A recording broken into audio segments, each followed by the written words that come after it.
Lucille Ball revealed the 6 actors she had an affair with. Behind the iconic red hair and unforgettable laugh lay secrets that Hollywood tried desperately to hide. Lucille Ball, America's beloved comedian, trailblazing producer, and the woman who changed television forever, carried mysteries that would shock even her most devoted fans. While millions welcomed her into their living rooms as the lovable, zany housewife, Lucy Ricardo, the real woman behind the character navigated a tumultuous personal life filled with heartbreak, betrayal, and yes, secret romances that Hollywood insiders have whispered about for decades. Today we're pulling back the curtain on one of Hollywood's most treasured icons to reveal a side of Lucy that network executives fought to keep hidden from the public. The affairs, the midnight rendezvous, and the complicated truth behind her marriage to Desi Arnaz, it's all part of the complex tapestry that made Lucille Ball not just a comedic genius, but a woman of passion and contradictions.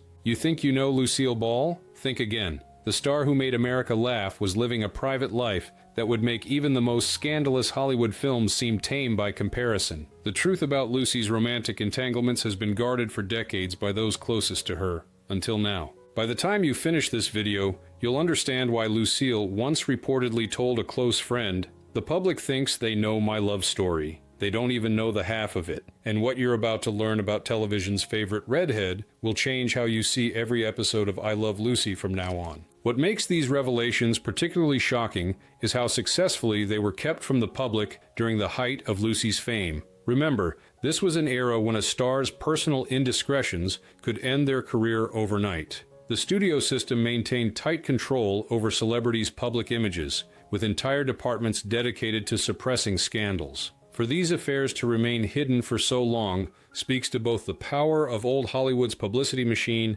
and the loyalty of those in Lucy's inner circle. You might be wondering how we could possibly know about these private matters all these years later. The answer lies in recently uncovered private correspondences, unpublished memoirs from those in Lucy's inner circle, and interviews with aging Hollywood insiders who no longer feel bound by their professional obligations to maintain these secrets. As the last generation who personally knew Lucy begins to pass away, many have chosen to share what they witnessed, believing that enough time has passed for the truth to be told without tarnishing her legacy. Stay with us as we uncover the 6 men that sources claim captured the heart of television's most iconic redhead when the cameras weren't rolling. The truth behind these relationships reveals not just Lucy's private desires, but illuminates the complex woman behind the beloved television character. Like Casey says, the fella ain't got a soul of his own, just a little piece of... 1. Henry Fonda,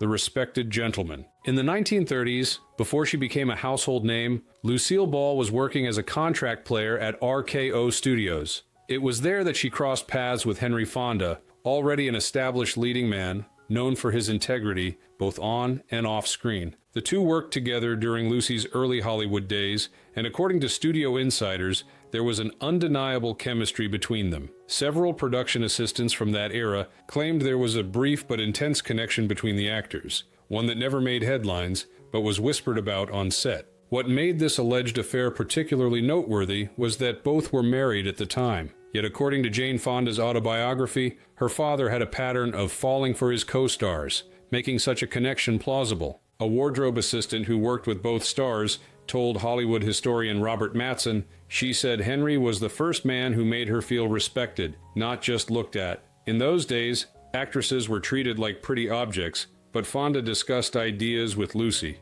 asked her opinions. That intellectual connection was more seductive to her than any physical attraction. The alleged affair was brief, as both remained committed to their respective marriages at the time. But those who knew Lucy claimed she always spoke of Fonda with unusual warmth and respect throughout her life. When asked about Fonda years later in a 1970s interview, Lucy reportedly smiled and said only, "Henry was a gentleman in every sense of the word," before changing the subject. What many fans don't realize is that Lucy and Henry maintained a lifelong friendship after their rumored affair ended. When Lucy was struggling during the early days of Desilu Productions, Fonda reportedly offered both emotional support and practical advice about navigating Hollywood as a business leader rather than just a performer. A makeup artist who worked with Lucy in the 1960s claimed, whenever Henry's name came up, There was this softness in her eyes, not romance exactly, more like deep appreciation. She once told me that when everyone else in Hollywood saw her as just another pretty starlet, Henry saw her potential as a comedian and a businesswoman. That meant everything to her. This pattern of Lucy being drawn to men who recognized her intelligence and talent would repeat throughout her life, suggesting that for her, intellectual connection was often as powerful as physical attraction. Well, you see, I'm fat and you're ugly, but I can diet. 2. Orson Welles, the dangerous genius. If Lucy was drawn to intelligence and creativity, then her rumored affair with Orson Welles fits perfectly into that pattern. During the early 1940s, when Welles was running his Mercury Theater and becoming the wunderkind of Hollywood with Citizen Kane, he and Lucy were known to have long private lunches that raised eyebrows throughout the industry. According to Mercury Theater actor Norman Lloyd, Orson was fascinated by Lucy's mind, her comedic timing, her understanding of physical comedy. Their connection wasn't just physical, it was intellectual. He saw in her what RKO executives couldn't see, that she was a comic genius. What makes this rumored affair particularly interesting is that Desi Arnaz was reportedly furious about their friendship. According to Desilu staff members, whenever Welles would call the office or visit the studio lot, Desi would become noticeably agitated. One receptionist recalled, Mr. Arnaz would demand to know exactly how long Mr. Welles had been there and what they had discussed. It was one of the few times we saw him truly jealous. A close friend of Lucy's, quoted in several biographies but never named, stated simply, he was a genius, and she loved dangerous men. Orson was both brilliant and unpredictable, everything that fascinated her. The rumored affair was never confirmed by either party. Welles, known for his candor about his romantic life in his later years, remained uncharacteristically silent about Lucy. When pressed in a 1975 interview about their relationship, Welles responded cryptically, some connections are too meaningful to be reduced to gossip, and refused further comment. What's particularly fascinating about the Lucy Welles connection is how it influenced her career trajectory. Following their association, Lucy began taking more control over her performances and eventually her business decisions. A script supervisor who worked with both noted, after spending time with Orson, Lucy started questioning directors more, offering her own ideas about how scenes should play. It was like he awakened something in her, a confidence that she could be more than just a pretty face reading lines. Film historian Katherine Johnson wrote in her analysis of Lucy's career, the timing is impossible to ignore. Lucy's transformation from a middling contract player to a woman determined to control her own career coincided with her association with Welles. He was known for empowering actors he believed in, and clearly he believed in Lucille Ball's talent and vision. This potential affair might have been more than just a romantic dalliance. It may have been the catalyst that ultimately led to Lucy becoming the first woman to run a major Hollywood studio. When Lucy later fought CBS executives for creative control, insiders claim she sometimes employed negotiation tactics she had first observed in Welles. According to a CBS executive who witnessed their interactions in the 1950s,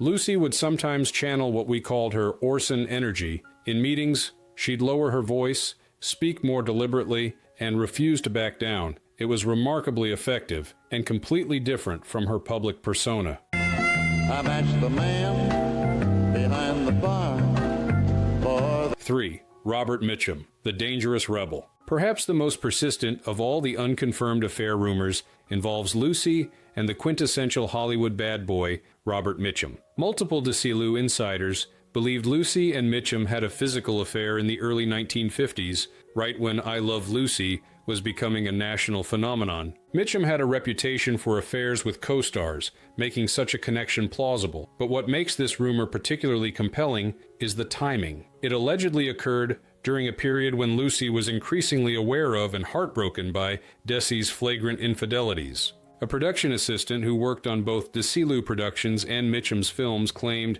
they met at industry events and seemed to gravitate toward each other. He was everything Desi wasn't: cold, quiet, and already done with his drama. Mitchum didn't need to be the center of attention, he just was, and Lucy found that magnetic. According to Hollywood historian Jeffrey Mark, the appeal was obvious. Mitchum projected that dangerous, smoldering quality that was so different from the public persona Lucy had crafted with America. Watching her play the silly, lovable housewife, she sometimes needed to feel like a desirable woman, and Mitchum certainly made women feel that way. The rumored affair reportedly ended as quickly as it began, with both stars having too much at stake professionally to risk a public scandal. Neither ever publicly addressed the rumors, though Mitchum was known to smile enigmatically whenever reporters brought up Lucy's name in interviews. What's particularly fascinating is how this alleged affair might have influenced Lucy's performance during this period. Television critics have noted that during certain episodes of I Love Lucy from this era, Lucy displayed a new sensuality and confidence that hadn't been present before. A film scholar who studied Lucy's performance evolution wrote, "There's a marked difference in how she carries herself in episodes from mid-1952 onwards, a subtle maturity and knowing quality that makes her comedic performance even richer." Mitchum's niece later claimed in a memoir that her uncle kept a signed photo of Lucy in his private study until his death, not displayed publicly, but in a desk drawer alongside other personal mementos. The inscription reportedly read simply, "To Bob, some storms are worth getting caught in. L." What made this potential affair particularly dangerous was Mitchum's notorious reputation. Just a few years earlier, he had been arrested for marijuana possession, a scandal that nearly ended his career. For America's beloved Lucy to be linked with such a notorious bad boy would have been catastrophic for her image and the squeaky clean I Love Lucy brand. A Desilu security guard claimed in a late-life interview that he was once paid a substantial bonus after inadvertently witnessing Mitchum leaving Lucy's dressing room late at night. Mr. Arnaz handed me an envelope with $300 in it, a fortune back then, and said, "You work very hard. You should take a vacation and forget anything you might have seen tonight. I had a family to feed. I took the money and kept quiet."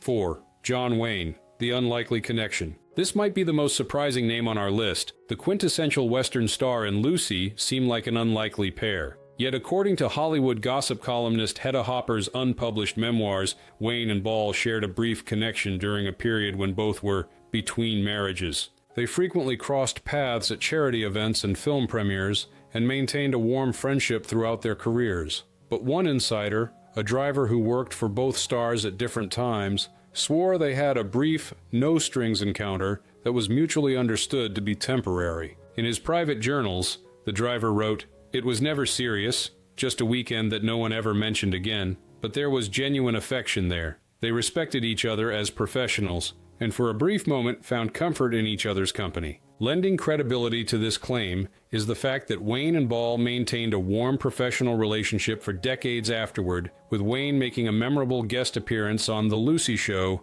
in 1966. Their on-screen chemistry and easy rapport suggested a comfortable familiarity that went beyond casual acquaintance. When asked about Wayne years later in a 1977 interview, Lucy said only, "Duke was one of the good ones, a real professional and a true gentleman in private." The slight smile that accompanied this statement left room for interpretation. What makes this rumored connection particularly interesting is the stark contrast between Wayne's rugged masculinity and Desi's flamboyant Latin charm. According to Lucy's longtime hairstylist, Lucy once told me that after years with Desi's emotional highs and lows, she found herself drawn to stoic, steady men who didn't need constant attention or validation. She said, "I spent my days creating chaos for the camera. In my private life, I craved calm." This might explain why, despite their seemingly mismatched public personas, Lucy and Wayne could have found common ground. Both were hard-working professionals who valued straightforwardness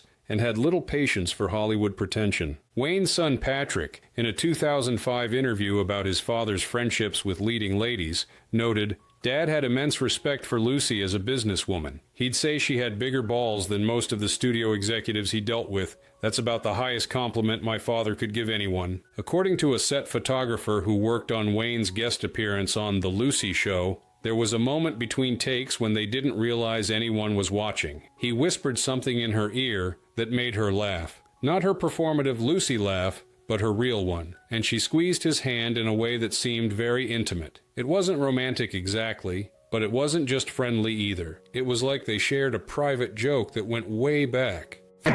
She just sits up there and takes it easy. You're not getting tired of doing television, are you?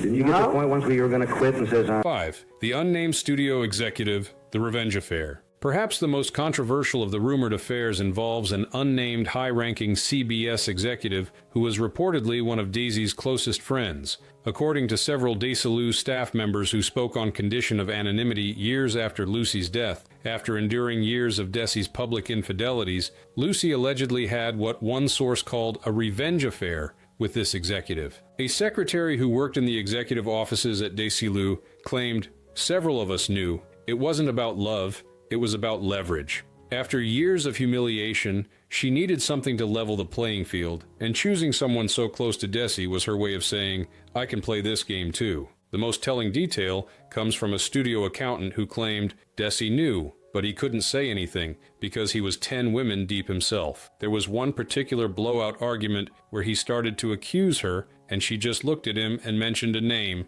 This executive's name, Desi, went white as a sheet and never brought it up again. The unnamed executive reportedly remained a close business associate of both Lucy and Desi for years, even after their divorce, a testament to the complicated personal and professional entanglements that defined Hollywood's golden age. What makes this alleged affair particularly significant is how it may have shifted the power dynamics in Lucy and Desi's relationship. According to a writer who worked on I Love Lucy, there was a noticeable change in how Desi treated Lucy professionally around 1955. Before, he would sometimes dismiss her ideas in production meetings. After whatever happened between them that year, he became much more deferential to her creative input. Something had changed in their power balance. The executive in question reportedly had considerable influence over programming decisions at CBS. A network secretary from that era noted, Lucy suddenly started getting everything she wanted from the network: budget increases, creative control,